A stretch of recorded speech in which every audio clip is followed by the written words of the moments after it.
on presentation on how to join a farmer's market. Um, it's still a good time to join a farmer's market, and if not, being able to join a market this year, certainly to learn more about farmers markets. So thanks very much for looking us up, and look forward to spending some time with you on this presentation. So for starters, my name is Jamie Lewis. I'm a mentor with SCORE and have experience with farmers markets as a vendor over the last 5 or 6 years. And Kelsey, you want to introduce yourself? Sure, yeah. I have a day job with the Maine Federation of Farmers Markets. We're the statewide nonprofit that supports farmers markets with voucher programs, training, resources, support. And I am also a farmers market vendor. In fact, I'm getting ready for my market this afternoon, the downtown Waterville Farmers Market. So I'll be going there after this. And I know you've got a hard stop at 1 o'clock today, Kelsey. So thank you for being able to take the time to join us. That's Of great. course, thanks. And Thanks so much and for hosting. Dan, how do we want to handle the questions as we move forward or toward at the end? Yeah, it's up to you. I'm happy to read the questions out at the end though. Okay, sounds good. So the Maine Federation of Farmers Markets, Kelsey, why don't you take a couple seconds to chat about the organization? But I will start by saying this is really your ultimate resource and guide if you want to join a farmers market and operate in a farmers market. It's an absolutely wonderful website. And later on in the presentation, I'll show you a couple handy things to look at the website. But it's an absolutely fantastic organization that really is the heart and soul of the whole farmers market movement in Maine. So Kelsey, go ahead. Thanks, Jamie. We were founded in 1991 by farmers and vendors. We're still run by farmers and vendors. And we don't tell markets what to do, but we provide farmers markets with basically the collective knowledge of the last almost 40 years now of Maine farmers markets and how farmers markets are organized. We'll get to it later, but most are run by vendors. So it's not like there's some, professional organization that runs farmers markets. It's run by vendors. So we're really just there to support vendors and boost their sales with our voucher programs. Great, thank you. So why are we on this Zoom today? Several reasons. We're going to talk about why it's good to join a farmers market, the various types of farmers markets in Maine, but as Kelsey said, pretty much they're driven by the members of the farmers market. How to join a market, which hopefully you'll take away from this presentation, how to do that, what you need to participate in the market, most importantly, how to be successful at the market, and importantly, markets. There's a listing of markets that are currently looking for vendors. It's about a third of the way through the market season, being late June, but there are probably still some markets that are still looking for vendors where there may be an opportunity to join for the rest of the summer or perhaps on a one-off basis. And then we'll handle the questions as we go.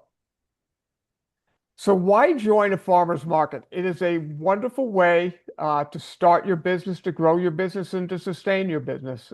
Many people make a living of attending lots of different farmers markets, and that's the core of their business, selling at a farmer's market. If you're thinking about starting a business, it's a good way to sample to see what the market reception is for what you might be offering or growing. It's great for all sorts of different vendors along their life cycle of their businesses. The barrier to entry is very low. It's much, much, much cheaper than leasing bricks and mortars, depending on how many markets you show up at. The per market cost is anywhere from $5 to $40, and the market season generally runs from May to September. So you figure it's about 20 markets that you would possibly be attending if you're just showing up for one particular region's market, but there are many vendors that participate in 2 or 3 different markets at a time. You make money selling directly to the consumer. You cut out the middleman. And again, the low barrier to entry means you're keeping most of the profits. It's a good way to develop and grow your brand. There are a lot of businesses that have started out selling at farmers markets. And as they build more momentum and they have aspirations to open a bricks and mortar location, it's a good way to develop and grow your brand and have people familiar with your products. It's a good way to trial products, have tastings. Obviously, during COVID, there were no tastings going on, but many vendors now, will have samples for people showing up into the tent, and it's a great way to get immediate feedback on the products. And you can learn from other vendors. It's a great way, especially if you're starting out at a farmer's market, to just observe what the other vendors are doing and spend some time before or after um, wandering down the market and chatting with other people and just observing, best practices. It's a great community. One thing about the vendors at farmers markets, everybody is very friendly. There's a common purpose, and everybody wants to be individually successful, yet everybody also wants the market as itself to be successful to attract more customers.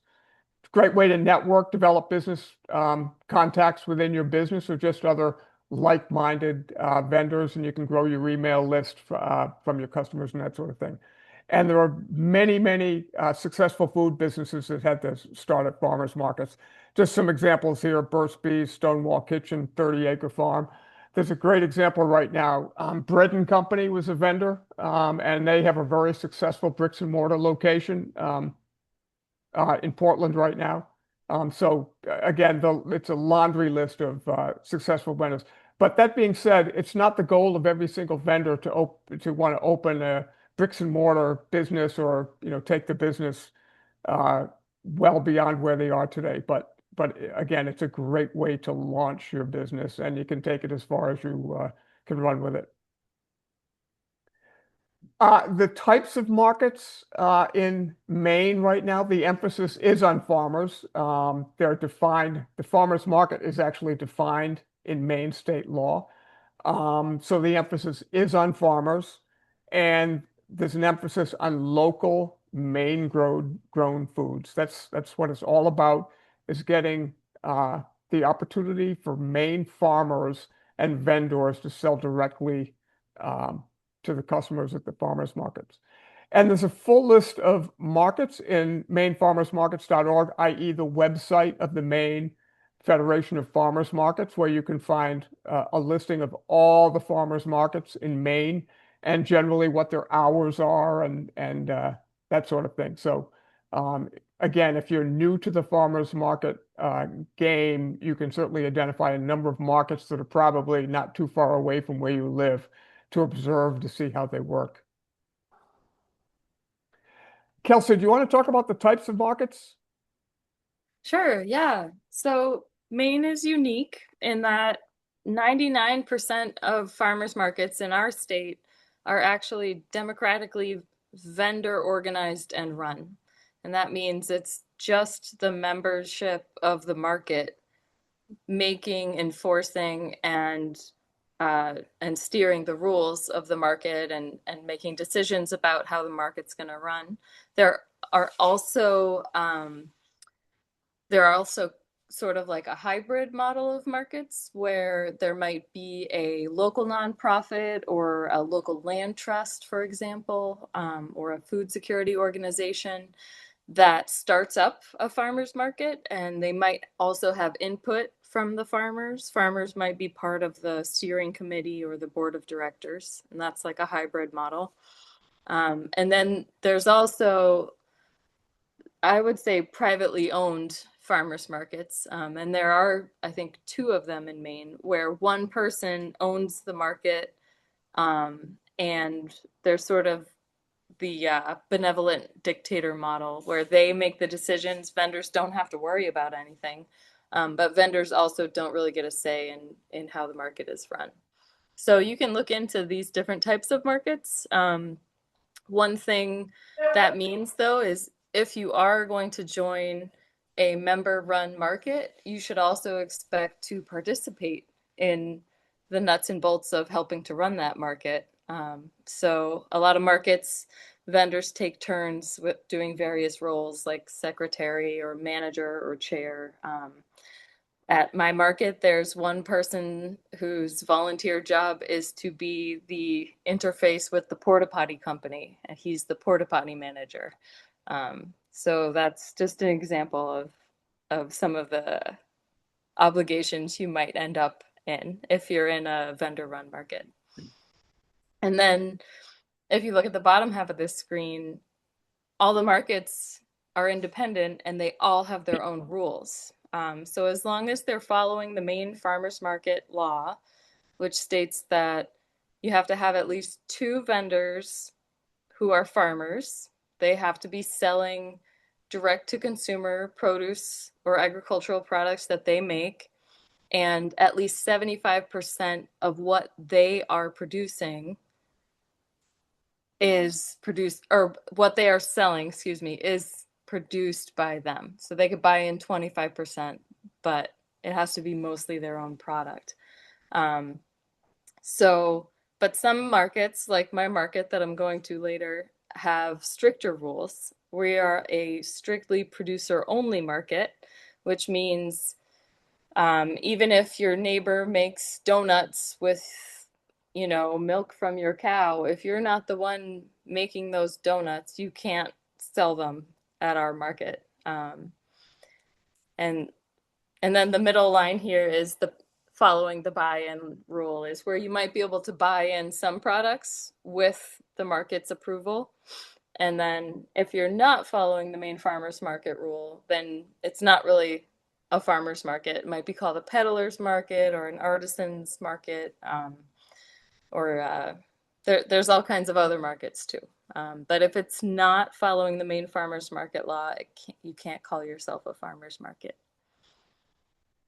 And Kelsey, here's a question for you. So the market that you're participating in today, which is a producer-only market, is there a diversity of producers there such that if somebody is attending the market, that they can pretty much fill their fill their shopping basket, or is it something that Yeah,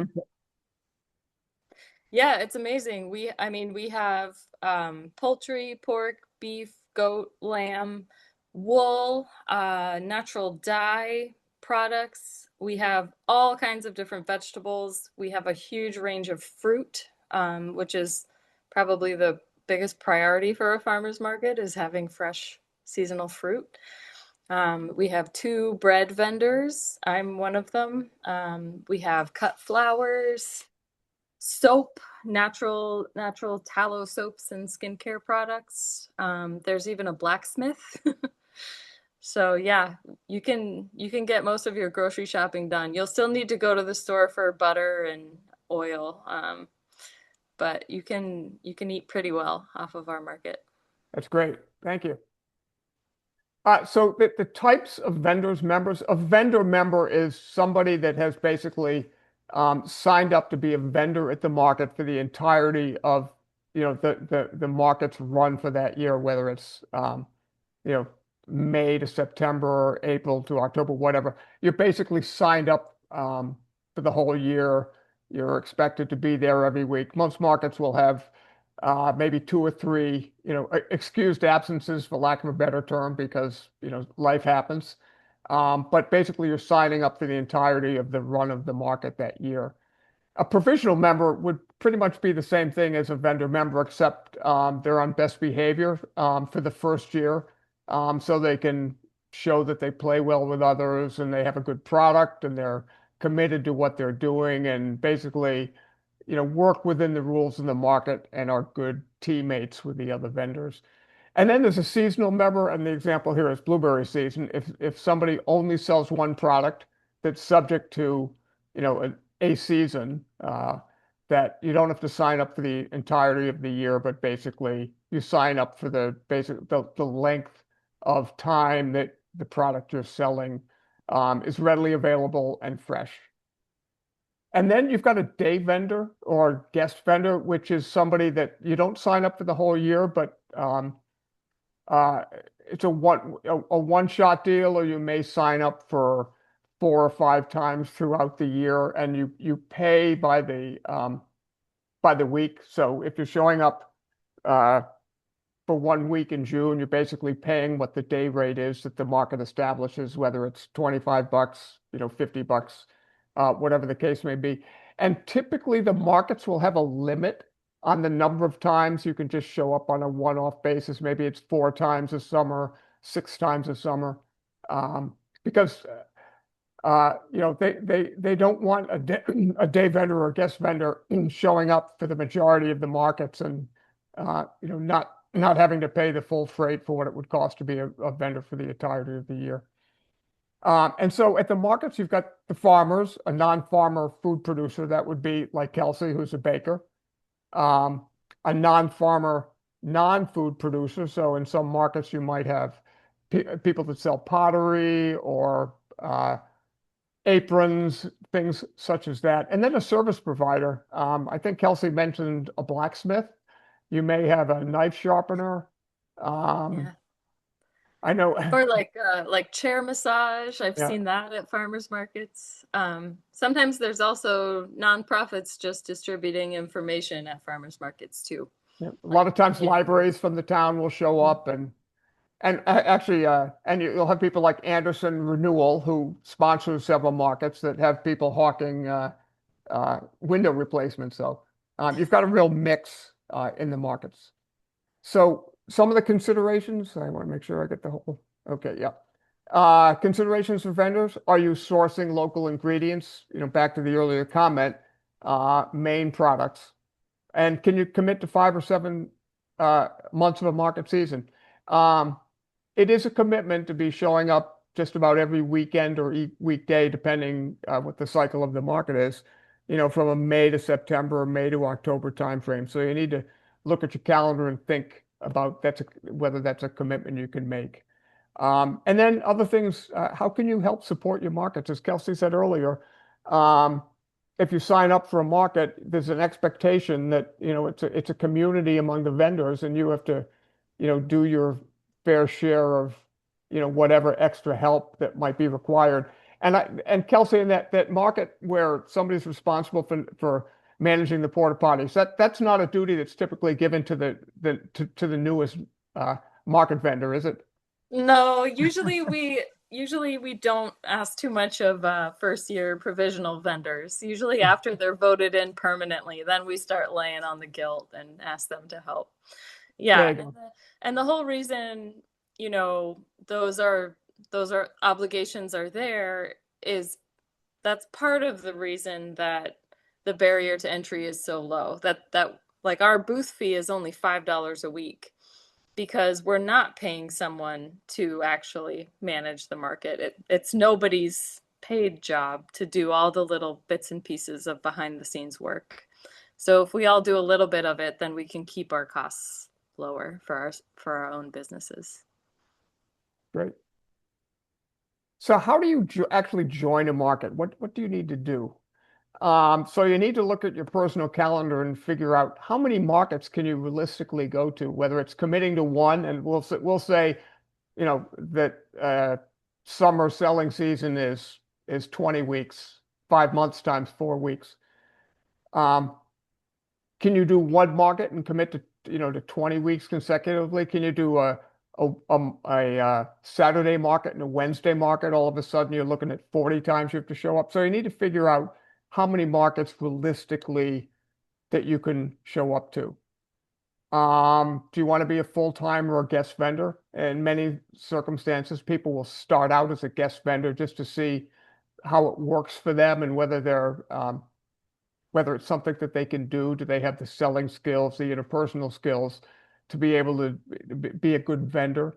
What sort of a budget do you want to put together here? How much money do you want to commit to pulling together your product, paying for, not just the booth fee, the membership fee, but, making sure your tent is up to snuff and all the other expenditures you might need to make before you spend on product alone to do the market. And then what are your sales goals? What, realistically try to understand how much money you need to make it worth your while, getting out of bed every Saturday morning for 20 weeks, or, getting out of bed every Saturday morning for 20 weeks, and then every Wednesday afternoon for 20 weeks. How much money do you need to make a profit, to make it worth your while, to be at a farmer's market? Research the markets within driving range and select options. I suspect everybody on this call have been to farmers markets in the past, and maybe have been to farmers markets not just in Maine, but in the other New England states. So you've got a pretty good feel for what a farmers market is. But it would also be helpful to go to farmers markets that are geographically, not too far away from the market you might be targeting, just to see how each particular market is run, and just strolling through. So do your due diligence and do as much research as you can to figure out whether this is something for you. Fill out the application carefully by the deadline. So Kelsey, I'm going to defer to you here a little bit. So, ideally the deadlines are typically, in February or March to apply for a market, but, I think you can apply for a market during the season, certainly if it's early in the season. So Kelsey, if you want to speak to your experience there. Yeah, I think you're exactly right, Jamie. It's definitely it doesn't hurt to ask philosophy. For a lot of markets, there are certain products that are just harder to have in supply for their customers, depending on what part of the state you're in. So like I'm in Waldo County, we are flooded with vegetables. We have plenty of vegetables. But one thing we don't have a lot of is poultry farms. So if there's a vendor who was applying, who said, I can bring cut chicken parts and here's my meat license, and do you guys have any need for this? Even though our applications are closed until the fall, we would open up an email vote among our membership and say, well, this is filling a void. Let's vote them in, and they can start coming as soon as possible. So if you happen to have a product that the market you happen to be interested in thinks that they would like to have, they will make exceptions for you. There's an exception to every rule. And if it's not an urgent situation for the market, you will get the answer, oh, our application opens in the fall or in January or whenever that market's application opens, and they'll encourage you to apply then. But So if you're a fruit vendor, especially, you could probably join any market any time of the year. Great, thanks. And again, now's a great time to learn about the markets, but don't give up the ship as far as being able to join a market.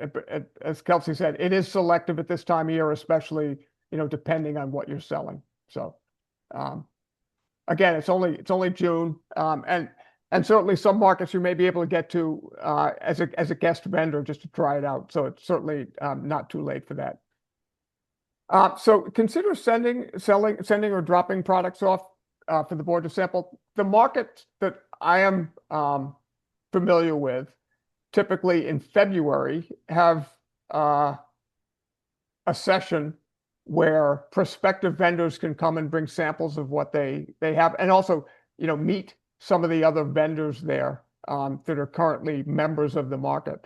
And typically the prospective vendors will bring samples of whatever if they're bakers, they'll bring samples, or again, depending on what the product is, they'll bring samples to those meetings. So, there's nothing as good to be able to convince fellow prospective vendors as having a good look at what you're going to be selling, and let the vendors figure out, oh, this is really going to add value to our farmers market. And then follow up and confirm that the application was received. As Kelsey said, everybody is very busy, and the administration of the market is all volunteer work among the vendors. And most people are working from sun up to sundown, and it's very possible that they might miss an application or it gets missent to the wrong email address. So always follow up, and people won't people won't think you're just bugging them. They'll just think you're being responsible and trying to follow up to make sure the application was received. And if you ask about that, when you get the response, they'll probably say, "Oh yeah, and we'll be making our final decisions at the last week in March," or something like that. So again, follow up. What you need to join the market for food, the appropriate food and beverage licenses, which are not difficult to get from the state of Maine. Certificate of liability insurance, again, that's an item that is typically very easy to obtain. Just Google farmers market liability insurance, and you'll get 2 or 3 hits, and they'll give price quotes right there. And if I'm correct, I think right now it's around $25 a month for liability insurance. Is that what you're seeing, Kelsey? That's probably our Yeah, liability is also tied up with like the physical building that we bake in. So yeah, I'm not sure what just the market is, but it isn't expensive. yeah, yeah. And it's worth checking with the market you're applying to first to see what insurance they require too. So the insurance, the licenses, again, not large hurdles whatsoever. You have to have a tent, a 10 by 10 tent. If you've walked through farmers markets, you know exactly what I'm talking about. Um, Importantly, you need weights, so the tent doesn't go flying away at the first hint of wind, which um, I I learned very quickly in the first 1 or 2 markets that I thought, oh, these tents are pretty heavy. They don't need weights, and then they start flying away. So got to have the weights. Folding chairs, tables, kind of stating the obvious, and that you're outfitting your tent with everything you need to display your products and for you to sit comfortably um, and interact with your customers. Cold storage, hot storage, again, self-explanatory. There are no refrigerated units where any of these farmers markets are held. So you need to be able to keep your cold food cold and your hot food hot. An attractive display. Some of this is marketing 101 in that the more attractive your tent looks, the more confidence the consumer has to go into the tent, and they're going to be getting fresh product and all that good stuff. So you want to have attractive displays, attractive signage so people know exactly what it is you're selling. A point of sale system and data plan. Typically, people use a software package like Square on their phones. The important thing to understand is the strength of the signal from your wireless provider, where the farmer's market is. In some circumstances, the wireless signal is not very good, and all of a sudden you can't take credit cards on your smartphone. So just a little, it's easy enough to get a heads up. Just ask another vendor, hey, how's the wireless signal there, and can I use a phone to take credit cards? So, but you don't want to be surprised when you show up. Typically, marketing materials, business cards, again, that goes hand in hand with having an attractive display, attractive signage. And in some instances, you'll find that people will come to your booth and it will take them 2 or 3 markets to decide to actually buy something. And if you can hand them a business card, they'll remember who you are. So, in the third week, they happen to walk into your tent and browse, they'll remember who you are and, oh yeah, I want to buy that. And then obviously a small garbage can. Typically the community area that's hosting the farmers market doesn't want to have to do a lot of trash emptying at the end of the farmers market. So carry out your garbage. Continuing the thought there, how do you succeed? Have great product, have plenty of it. Kind of stating the obvious there. Be friendly and sales oriented. Put your phone away. When somebody is walking by your booth, just nod to them with a smile and say, good morning, good afternoon, something like that. So engage with the people walking by your booth, but don't be aggressive about it. Just, create a pleasant environment for somebody to walk in and take a look at what you're selling. Develop relationships with customers. Back to my earlier comment, I said sometimes, especially if you're selling, well, I shouldn't say, across the board, you may have repeat visitors to the farmers market that will, eye your booth for a couple weeks before they decide to buy something. Um, and then, if they have a good experience with you and with the product, they'll be repeat customers. So develop relationships with the customers and develop relationships with those people that are in your tent that don't buy anything. Don't be pissed off that they, look at everything and then turn around and walk out. Don't take that as rejection. Just take that as a consumer that is still trying to figure out what they want to do. So interact with them positively, and a couple weeks later they may come in and become a regular customer. Collect emails, start a newsletter, ask people to follow you on social media. Um, Again, that's just good marketing behavior, and obviously the social media piece is so much more important now than some of the other pieces here. But yeah, it's important to have a good social media presence these days. Promote your attendance at the market. If you do have have a good social media platform, promote yourself. Or if you want to go old school and tack stuff on telephone poles, you go right ahead with that. But again, promote your attendance. It's all part of selling yourself and being a good neighbor for your market.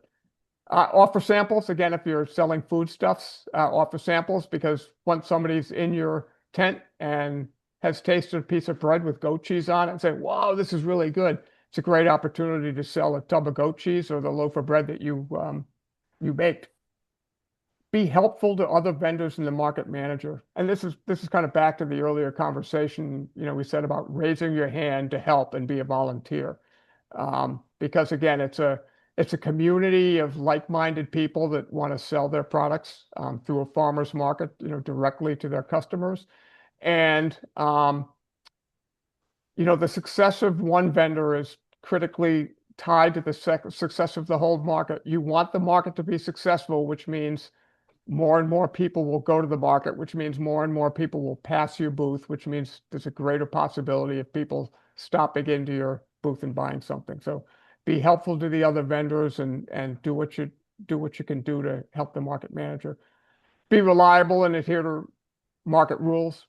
Show up on time. Show up ready, willing, and able to work. And again, pay attention to the market rules and don't try to cut corners and all of a sudden have 60% of your market bought in from someplace else. I mean, the other vendors in the market manager, as it just walks around, might query of where you got this from, where you got that from, that sort of thing. But you want to be reliable. Yeah, Oh, they're go ahead, gonna Christine. notice. Other vendors are gonna notice any sketchy things you might try to do, so it's better to just avoid Absolutely, going down that absolutely. road. So when I attend farmers markets, I'll typically ask the vendor where something, especially if um, the vegetables or fruits or something like that. I'll say, "Oh, where'd you get this from?" And hopefully they don't say in the Haymarket in Boston. Um, be ahead outside of the season. Again, just in the dead of winter, always be thinking about what you're going to be doing come springtime when your market opens up again. Just you could probably, once you're a regular vendor at the farmers markets, you always want to be ahead of the game and just be anticipating what's going to be happening the following year. So vendor resources, you want to talk about these a little bit, Kelsey? Sure. Yeah, sure. So on our website, you can find all these links. I think it's going to go out in an email after this presentation too. Just a disclaimer, we are in the process of a major website update, but it's not going to happen till later in July. So these are good for a while. The first one is probably the most useful to all of you on the call today. It's the Market Vendor Matchmaker tool. It's really easy to use. You go on our website, find it under Market Organizers, I think, and you can fill out your information. what your business is, what your product is. You don't have to have all the information right now, if you're just a prospective vendor. And once you hit submit, you will receive a link that shows you all of the farmers markets in Maine that are currently looking for certain kinds of vendors. So there's a list of all the farmers markets who have said, like, oh man, we really need a cut flower vendor this year. We lost ours last year. I'm going to fill out this matchmaker so that somebody knows we're specifically looking for this type of vendor. So it's a great resource to browse. Maybe you won't find a match on there, but it's still just good information to know what other markets are looking for. The next bullet point there, running your booth. We have an archive, an incredible archive of all of our old newsletters and even our old print newsletters from before the internet. That is just advice written by farmers market vendors for other farmers market vendors. And this is really goes back to the days when people were figuring out how to run farmers markets again in the 80s and 90s here in Maine. So that's definitely worth a look. There might be a topic that catches your eye. Market best practices is the same kind of thing. It's worth browsing. Little little things to get your gears turning as you set up your farmers market business. And then legal considerations.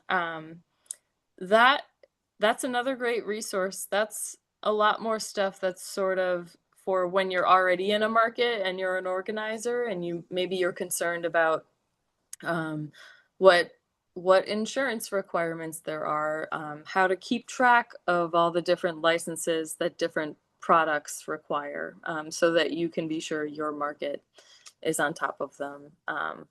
Just different things like that. It's just another category of resources. And my comment there, and running the booth and market press best practices, some of the blogs are a little dated, but the Yeah. information is timeless. So Yeah. you may read a blog from the 90s and it is spot on Yep. to way farmers markets run today, what you need to do to be successful. So don't be put off by because some of the blogs may look old because the information is timeless and it's as accurate today as it may have been in 2003 or 19, whatever. So, and I'm And gonna, that's why they're still up there. Yep. yes, it's fabulous stuff. So I am going to hang on a second. Oh, I was going to try and show on the website where that might be, but oh, there we go. Okay. So this is, can everybody see? Yeah, you can see that, Kelsey, right? Yep. Okay. So this is the front page of the Maine Federation for Farmers Markets. And the information where a lot of this stuff is on market members here, where you see below how to join a farmers market, the matchmaker tool, a market price report, which can always be interesting, running your market stand, best practices, um, keeping your stand legal. So the right on the front page of the website is the links to all the information. And then down below, that's where you'll find the link to finding a farmer's market. So, okay. Back to the presentation. And Kelsey, if you could talk about the voucher programs. Yeah, so this is something that you'll start to see as you join farmers markets. At this point, most farmers markets in Maine have at least one of these voucher programs running. Some have all three plus more of their own programs. These are the programs that the Maine Federation of Farmers Markets runs. For these programs, shoppers with different eligibilities or who have received different vouchers for whatever reason can spend them directly with vendors. And then as a vendor, you turn in your vouchers to the info booth or the point person. And MFFM, our organization, makes a direct deposit to your business's bank account. So it's pretty streamlined at this point. It reduces any kind of confusion or extra work you have to do in order to tap into these ways to boost your sales. The first one is Maine Harvest Bucks. This is our flagship voucher program. It's 11 years old now. And basically, we leverage SNAP dollars. So people who are on food stamps can choose to spend their SNAP benefits at the farmers market directly with producers. And if they choose to do so, they also earn bonus Maine Harvest Bucks. And those are good for just for fresh fruits, vegetables, and seedlings that grow food.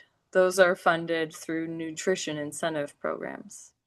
And Maine Harvest Bucks plus SNAP redemption at farmers markets in Maine adds up to like $800,000 a year in sales.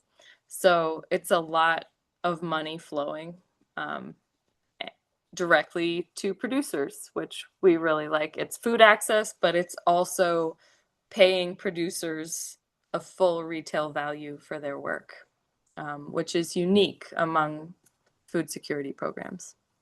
And then Bumper Crop is a voucher program, but it has nothing to do with your income levels. It's it's it's like our white collar voucher program. So your employer might have wellness benefit money through the health insurance plan or through their other budgeting, and they can choose to put that towards Bumper Crop, which gives you vouchers to spend on any food at the farmers market. So you'll see a lot of these. I think there are over 100 employers in Maine who participate in this program now. The biggest one is distributing $600,000 in Bumper Crop later this July, and it's only to be spent on food at Maine farmers markets. So there's great growth there and great potential. Bumper Crop is also for sale as a gift certificate, which is a little confusing, but it functions from the vendor side, it functions exactly the same. You receive the voucher, you turn the voucher in, you get a direct deposit. And then Maine Senior Farm Share, we run a farmer's market version of this. And actually, I missed this, Jamie. I'm sorry. It's now at 30 farmers markets. Wow, that's great. And eligible seniors can get $50 in vouchers to spend on these eligible items listed here. And again, vendors get paid full price for whatever they spend through the info booth or point person redemption system. So Kelsey, is that a one-shot $50 or can they go back to get $50 per week or $50 per month, or how does that work? Do you know? it's once per year. Once per Yep. year. Got it. Okay. Yeah, and it's an older program. It's gone through a lot of changes. It started out as $100 and it was a box of produce that you could pick up. And that was back, I mean, I think that was over 20 years ago. I'm blanking on when Maine Senior Farm Share started. But then they cut it to 50, and there are still sort of just like a box pickup versions at some farm stands. But the farmers market version gives participants choice in how they want to spend it. Great. Thank you. Well, that concludes the presentation. My SCORE addresses there, Jamie Lewis at SCORE Volunteer, Kelsey Communications at MFFM, and Jimmy is the director of MFFM. So Dan, at this point, we can take questions if there are any. Yeah, thank you both so much for coming and talking to us today about farmers markets and presenting. We do have two folks who are still with us today in the chat. We will be sending out the recording to everyone as well. But if you do have any questions, Annette and Francisco, please feel free to either use the chat, or if you want to unmute yourselves, we're more than happy to take questions that way as well. And we can answer any questions you might have for the season. I know one question that a friend of mine asked me to ask today, because they're looking to get into a market, and really they're looking to get into a winter market. So it seems based on the presentation, or now is really the time that they should be trying to do that. Yeah, there are I think there are over 35 winter farmers markets in Maine now, and they grow every year. Some of them are independent from other markets, and some of them are just a winter version of the current markets. But yeah, applications for winter markets will be coming right up probably in August or September. It's a great time to maybe visit the summer version of that market, or find a vendor who is part of the winter market you're thinking about getting into. Show up at their summer booth and say, "Hey, I'm thinking of applying to this market. Do you like that market?" Farmers market vendors are generally pretty chatty people, and we love to talk about the work we do. But yeah, winter markets are awesome. I also want to get into a winter market. Maybe not this year, but next year. The only issue is you are even more subject to the weather, because if the roads are too bad for you to get to market that morning, you don't have a lot of other options. But most of them are indoors, which is great. Yeah.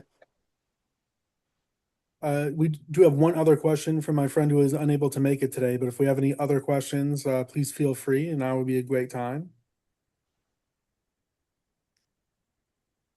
Well, is this information is applicable to other states?